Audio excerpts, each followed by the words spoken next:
ऐसे ही कभी पूजा करते वक्त, ईश्वर की आराधना करते वक्त कभी लगा है कि कोई त्रुटि ना हो जाए मुझसे, किसी तरह का कोई गलती ना कर बैठे हम, और उसी गलती की डर से हमें लगता है कि ईश्वर हमसे नाराज ना हो जाए, है ना। अपने त्रुटि की वजह से लगता है कि कहीं ईश्वर हमसे नाराज ना हो जाए।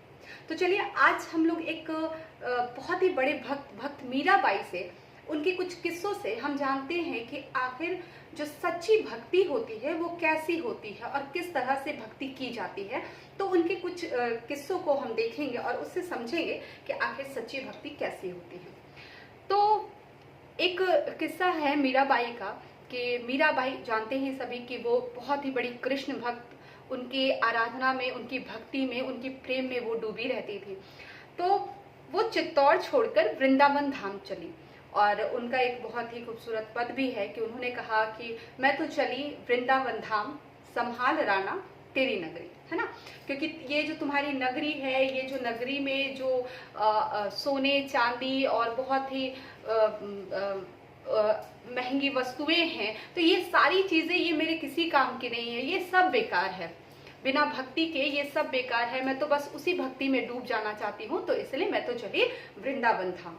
तो वो वृंदावन धाम चलती है और वृंदावन धाम जो अपने आप में एक प्रेम का प्रतीक है, वो जाती है। और वो जब वहां पहुंचती है तो वहां पर एक बहुत ही बड़े संत रहते हैं जिनका नाम होता है जीव गोस्वामी। वो बहुत ही बड़े वेदांती थे, बहुत ही बड़े वेदांती। तो जब मीराबाई को पता चला कि वहां पे एक बहुत बड़े संत, बहुत बड़े वेदांती है, तो उन्हें लगा कि चलो क्यों ना उनसे मिला जाए, उनसे कुछ प्राप्त किया जाए, शायद उनसे भी कुछ हम सीख ले। तो इसी आशा के साथ वो वहां पर चली और वो उनसे मिलने को चाहती थी, बहुत उत्सुक थी कि वो उनसे मिले।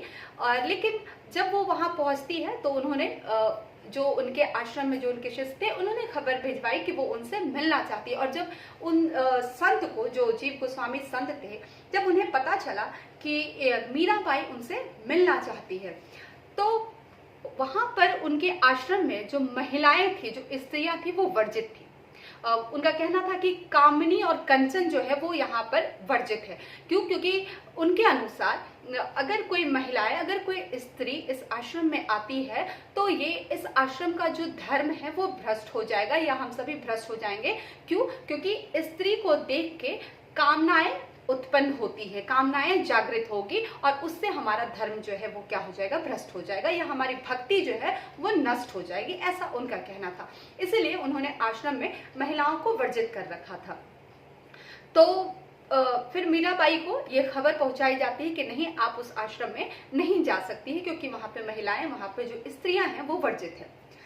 मीराबाई को ये बात पता चली और उन्होंने चिट्ठी उनको ये उनको जब ये संदेश मिला तो उन्होंने एक चिट्ठी लिखी। जीव गोस्वामी जी जो संत थे, उनको एक चिट्ठी लिखी और चिट्ठी में वो लिखती हैं, आप देखिएगा, इसे बहुत ध्यान से सुनिएगा कि कितनी बड़ी बात वो कह रही है।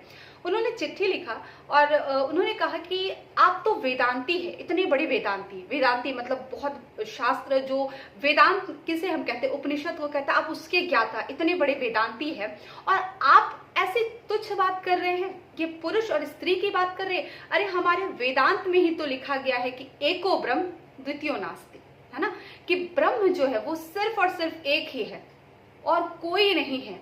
तो वो जो एक ब्रह्म है वही पुरुष है, और बाकी हम और आप जो है वो कोई पुरुष है ही नहीं, वो सभी नारियां हैं, वो सभी क्या है, गोपियां हैं। और आप यहाँ पर वृंदावन में रह रहे हैं तो आपको गोपी बनकर, वो गोपियों की तरह प्रेम में डूब कर रहना पड़ेगा, क्योंकि यहाँ पे आप ना पुरुष है ना और कोई भी पुरुष है। यहाँ पर पुरुष अगर कोई है तो वो सिर्फ और सिर्फ एक ब्रह्म है। तो इसलिए एको ब्रह्म द्वितीयो नास्ति।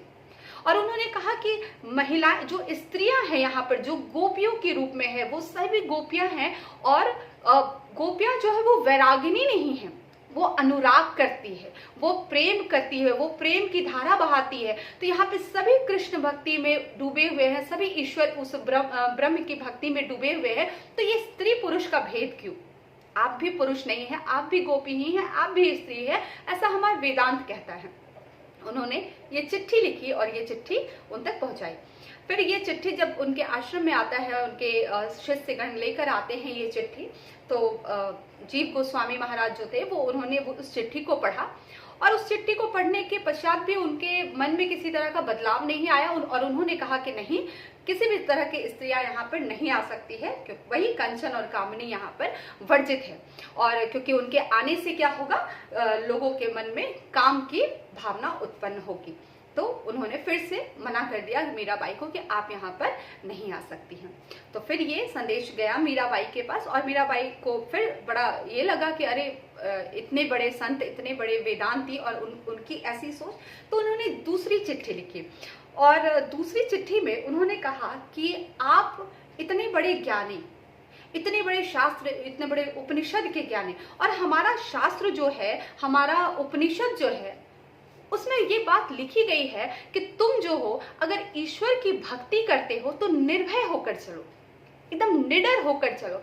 मैं चित्तौड़ से वृंदावन निडर होकर आ गई उसी ईश्वर के शक्ति के चलते, उसी ईश्वर की भक्ति के चलते, उसी के सहारे मैं उतनी दूर से यहाँ आ गई और मुझे किसी तरह का डर नहीं लगा, क्योंकि मैं सच्ची भक्ति करती हूँ। तो हमारा शास्त्र ही, हमारा उपनिषद ही ऐसा कहता है कि निडर होके चलो, तो फिर आपको किस चीज का डर? अगर आपके अंदर डर है, अगर आप डर के भक्ति करते हो तो वो भक्ति नहीं है, वो ढोंग है, वो ढकोसला है। और उन्होंने ऐसा ही लिखा उस जीव गोस्वामी को, जो संत थे, उनको उन्होंने लिखा कि अगर आपके मन में जरा भी भय है, क्योंकि भक्ति जो है वो भयलेस होता है, मतलब डर की वहां कोई जगह ही नहीं होती है। और जब जैसे ही भक्ति में आपके डर प्रवेश कर गया, इसका मतलब वो भक्ति सच्ची हो ही नहीं सकती। तो मीराबाई ने वहां पे बहुत ही बढ़िया तरीके से उस बहुत ही बड़े संत को उन्होंने समझाया कि हमारा शास्त्र कहता है कि निडर होकर चलो, भक्ति में किसी तरह का डर नहीं। भक्ति तो प्रेम करना सिखाता, फिर डर कैसा? तो फिर जब उन्होंने ये चिट्ठी पढ़ी तो उन्हें ये ज्ञान हुआ और उन्होंने फिर मीराबाई को आने दिया और उन्होंने कहा कि आज मुझे पहली बार भक्ति का जो रियल मतलब होता है वो आज समझ में आया, आज आपने समझाया कि भक्ति क्या है। तो आपने देखा कि इस किस्से में मीराबाई भक्ति को कितनी अच्छी तरह से परिभाषित कर रही है, कितनी अच्छी तरह से बता रही है। और हम और आप क्या करते हैं? डरते हैं, है ना। आप देखते होंगे किसी भी तरह की पूजा हो, घर में कोई भी पूजा पाठ हो, तो हमें बड़ा डराया जाता है। इवन बचपन से हमें डराया जाता है, अरे ये सही से करो, इसके बदले ये ना हो जाए, अरे इस लाल फूल के बदले पीला फूल चढ़ा दिया, पीला के बदले लाल चढ़ा दिया। नहीं, ये तो सिर्फ कर्म कांड है। हम कर्म कांड में डरते हैं। अगर हम भक्ति करेंगे तो हमें डर ही नहीं लगेगा। भक्ति में कैसा डर? भक्ति में तो बस प्रेम होता है ना। आप देखते हैं ना, कृष्ण की, अगर आप भगवान श्री कृष्ण की कहानियां किससे पढ़ेंगे, उनके बारे में देखेंगे, तो आप देखेंगे कि वो मतलब एक, आपने अगर देखा भी होगा टीवी वगैरह में या पढ़ा भी होगा, तो आपने देखा होगा कि एक फल बेचने वाली आ रही है, तो उनके साथ वो उनकी गोद में बैठकर उनको माता की अनुभूति करा रहे हैं। तो वो क्या है? वो भी भक्ति है, वो भी क्या है? प्रेम है। आप अगर देखेंगे, आप श्री राम की कथा को समझेंगे तो उन्होंने शबरी की जूठी बैर खाई। क्या शबरी को डर नहीं लगा कि वो ईश्वर को जूठा बैर खिला रहे? तो कितना बड़ा संदेश इसके पीछे छुपा हुआ है कि भक्ति, जो ईश्वर है वो आपका बैर नहीं देख रहे कि आप खट्टे बैर चढ़ा रहे या मीठे। उस बैर के पीछे जो आपकी भावना है कि मैंने बैर चख के भगवान श्री राम को खिलाया इसलिए क्योंकि मेरे प्रभु जो है उनके मुख के अंदर गलती से भी वो खट्टा बैर ना चला जाए, तो वो पीछे का प्रेम देख रहे हैं। कितना प्रेम! भक्ति में इतनी ताकत होती है, प्रेम में इतनी ताकत होती है कि स्वयं भगवान श्री कृष्ण भी नंगे पैर दौड़े हुए आते हैं और सुदामा को गले से लगा लेते हैं। वो क्या है? वो भी प्रेम है। सुदामा कोई बहुत अनमोल रत्न लेकर भगवान को चढ़ाने नहीं लाया था, कुछ लेकर नहीं आया था, लेकिन उसकी भक्ति, उसकी प्रेम के वश में आकर भगवान श्री कृष्ण दौड़ते हुए नंगे पांव राजमहल से सबसे टकराते हुए वो अपने मित्र से मिलने आते हैं। तो वो क्या है? वहां पर भी भक्ति है।